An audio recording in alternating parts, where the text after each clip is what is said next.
पूर्त विभाग रास्तार नवनिर्मित नालपोल विपद मुहा। ढेंकानाल जिला परजंग ब्लॉक कंद्रसिंहा भालमुंडा छकरू एक पूर्त विभाग रास्ता रही। यह रास्ताटी कुमसी सांदा चांदपुर ग्राम समेत अनेक गाँ पाख दे कामाख्यानगर दिगरू ढेंकानाल दिगक जाइथिबा पूर्त विभाग रास्ता सहित संजोग होइछि। प्राय 35 किलोमीटर दूरता विशिष्ट भालमुंडा छकरू आलुआ झरण पर्यंत रहिथिबा रास्ताटी विगत दिन में मरामती अभाव अति दयनीय अवस्था रहिथिला, जाफल रास्तार उभय दिगक यातायात करुवा पथचारी और जानवाहन चलाचल बाधाप्राप्त होता। रास्ताटी पुनरुद्धार करने आज को 2 वर्ष पूर्वे तत्कालीन सरकार समय अर्थ मंजूर कर कार्य रास्ता आरंभ कर उक्त रास्ता उपरे अधिकांश छोट बड़ नाल थिबारु एहारी उपरे नूतन पोल निर्माण करा जायछि।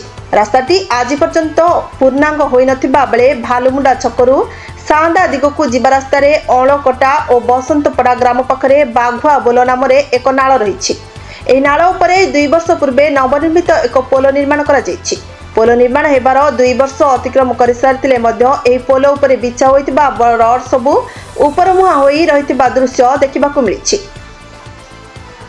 वर्तमान एही पोल उपरे उभय दिगकू छोट बड़ गाड़ी यात्रीवाही बस और अधिकांश समय मालवाही गाड़ी यातायात करुथिबा बेले वर्तमान एही रास्ता कार्य न शुणु नवनिर्मित पोलटी समस्त विपदर बंधु साजिलाणी।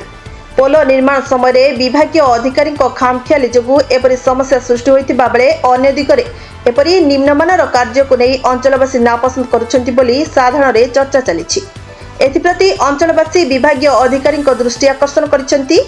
एथिप्रति बेल थाउ सजग नहले आगामी दिन में कौनसी अप्रीतिकर घटना घटवा एक प्रकार आशंका देखा देइछि। ढेंकानाल जिला परजंग ब्लॉक गोकुलानंद बेहेरा रिपोर्ट प्रतीक्षा न्यूज।